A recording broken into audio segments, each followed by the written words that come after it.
NBA free agency is one of the most exciting times in the NBA throughout the year. This is when some of the league's biggest stars team up with other stars in other teams or get paid top dollar to stay with their current team. This year's NBA free agency is especially exciting due to the stars that are free agents who could potentially shake the league by signing with different teams. So to keep the intro short and sweet in today's video, we'll be talking about the 2023 NBA free agency class and what my predictions are for who will land where. Before getting started, I want to thank the sponsor of today's video, Fanatics. Fanatics is affiliated with the NBA in providing your team's favorite gear, whether it be jerseys, hoodies, shirts, pants, shorts, and so much more. Fanatics always has the best quality products and is the most legit place to buy your NBA gear from. Check the link in my description or pinned comment to find some exclusive on-sale deals for NBA gear up to 60% off. It would mean so much to also help support my channel.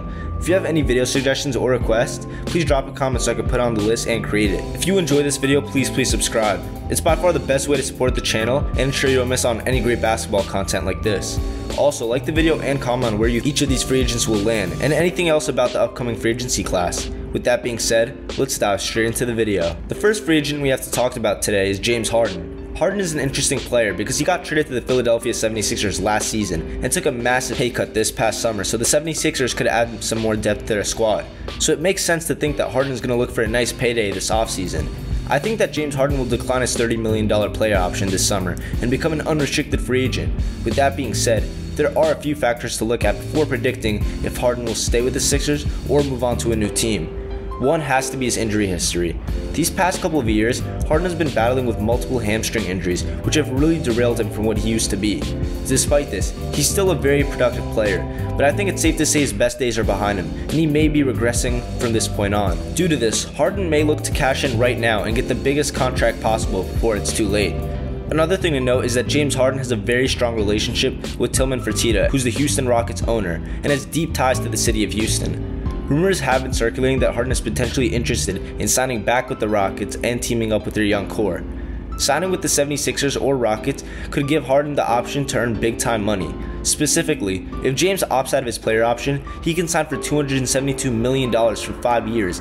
But if he signs with the Rockets, he can make $201 million for 4 years. Considering that this is Harden's last shot to get a big-time contract, I bet he'll go where the money is at. And considering the Sixers are a better basketball team than the Rockets, it boosts Philly's chance of re-signing Harden. Unless the 76ers massively disappoint and lose in the first round or something bad happens in the locker room, I think James Harden will be a 76er next season. The second free agent we have to talk about today is none other than Kyrie Irving. If there's one player who, no matter how good a situation is, could leave that situation out of nowhere, it's Irving. And although the Mavericks have been struggling to stack up wins, they are a team that seemingly fits Kyrie very well. Irving has shown us time and time again that he doesn't like playing for big markets, where the media and attention are at, like Boston, Brooklyn, and even Cleveland with LeBron. Being at a small market like Dallas, playing alongside Luka Doncic may seem ideal for him. On top of that, Kyrie has shown he wants a big-time paycheck, and no team can offer him more money than the Mavericks, who have his bird rights and project to offer him around $272 million for 5 years. If Kyrie decides to leave the Mavericks, on a team with max cap space, the most he can get is around 4 years, $201 million. But if history has shown us anything, it's that Kyrie likes new scenery, and Kyrie looking to sign with a new team can't be thrown out the window completely. If Kyrie decides to sign with another team, the Mavs are at his mercy, and he can look to be involved in a sign and trade with teams like the Clippers, Heat, or potentially the Lakers.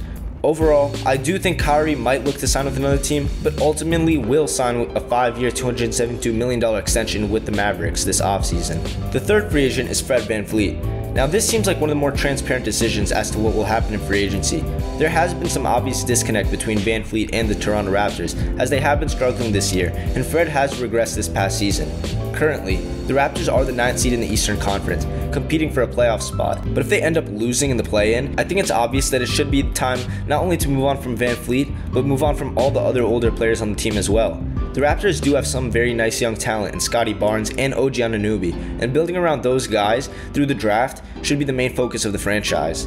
VanVleet has channeled obvious frustration with how the team has been performing this season. On top of this, VanVleet feels like his role diminished slightly from last season, but despite this, would be open to returning to Toronto next season if they will give him a max contract. With how the team is moving currently, and the history of Masai Ujiri's moves with the Raptors, it seems unlikely that they would overpay a guy like VanVleet just to keep him. Due to this, the new question becomes what other teams potentially pursue Fred VanVleet. One team that will deeply be in the mix for VanVleet is the Phoenix Suns. As Chris Paul is aging and his contract is looking worse by the day, the Suns may look to get rid of Paul's contract from a sign-and trade for a player like Van Fleet, who would fill a major hole at point guard for them. Another team that will look to pursue Van Fleet is the Orlando Magic. They have the cap space to sign a max contract player and are in desperate need of an elite level point guard, and pairing Van Fleet up with Paulo Banchero, Franz Wagner, and whoever they take in this year's draft could be a scary sighting in the East. Overall, I think Fred VanVleet will look to move on from the Raptors and sign with a new team, and the Suns or Magic are two teams who I think have just as good of a chance as anyone to land him. The fourth free agent we'll talk about is Kristaps Porzingis. After a few rough years, Porzingis has been in the midst of a career year thus far with the Wizards, looking like he's a legit all-star when healthy. His game has taken massive improvements throughout these past few years, and due to that, plus the season he's had, it's safe to say Porzingis will opt out of his player option and look to get a big-time bag. It's also important to note that Kristaps and the Wizards are in serious talks about a 4-year, $180 million contract extension that would take him off the market. But if that doesn't happen, I'm assuming Kristaps either wants an even bigger contract or wants to move on to a new team. Paying Porzingis big-time money wouldn't be the best move for the Wizards. They're not contending anytime soon. But despite this, they have a history of paying big-time players big money, even when it's not the best move for their franchise. Right now, the Wizards don't want to pay Kristaps too much and would rather lock him into an extension instead of being held captive to paying him the big contract if he were to opt out of his player option. If the Wizards decide not to give Porzingis a big contract this summer, I would look for him to sign to a small market team with a lot of cap space like Detroit, San Antonio, Indiana, or more that would pay him a max contract. But I do expect Kristaps to eventually sign that contract extension with the Wizards. If he happens to not sign, I think he'll look to move on with another team who will pay him a max contract. The last major free agent we'll talk about in today's video, before moving on to the minor ones, is Khris Middleton. Now, Middleton has been a part of the culture building in Milwaukee for years, and is just 2 years removed from winning a championship with them. It's easy to assume that Middleton is a lock to stay with the Bucks, but that's anything from a guarantee.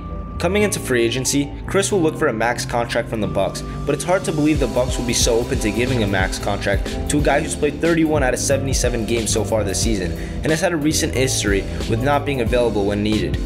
Also, considering how the Bucks have played without him is huge as well. It's also important to note that there have been reports of chemistry issues in the Milwaukee Bucks locker room surrounding the fact that Giannis has taken a bigger load than he should have due to Middleton being out the lineup. There were trade rumors prior to the deadline involving Middleton, but Milwaukee decides to stay put with their current group and make a run this season. If that doesn't work out, that's where the Bucks will look at potential sign and trade opportunities involving Khris Middleton. Now, the serious question is, what other teams would actually be interested in him? Some NBA teams that come to mind are the Dallas Mavericks, New York Knicks, and the Denver Nuggets, who are all looking to contend for an NBA championship and lacking star power at that wing spot, who could create his own shot, take it to the rack, and defend at a high level. Overall, I expect Middleton and the Bucks to try and negotiate a contract. If the Bucks are unwilling to give Middleton a max contract though, or close to that range, I can see him moving on to another team next season. Some other smaller free agents like D'Angelo Russell and Gary Trent Jr. are guys I think will stay with their current teams and look for 2-year deals worth around $40 million. Guys like Jeremy Grant, Harrison Barnes, and Draymond Green are guys I think will be open to signing with new teams if they can get a bigger deal, but would stay with their current team if they can't get a big contract.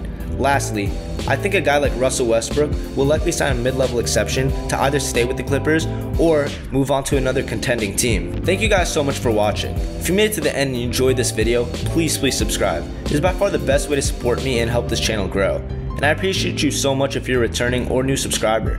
Make sure to check out the link in my pinned comment or description for the best way to buy or sell tickets to all your favorite events at StubHub. Also, check the other link in my pinned comment or description to check out the Fnatic store link for some exclusive deals on NBA gear before they expire, and to help support the channel. Stay tuned because we have some big stuff coming soon. If you haven't already, make sure you join the Discord link in the description. Like the video and comment on any video suggestions for the future, or anything I could have done better. Lastly, comment on where you guys think each free agent will land at. Let's get a great basketball conversation started. I'll see you guys on the next video and have a blessed day. Peace.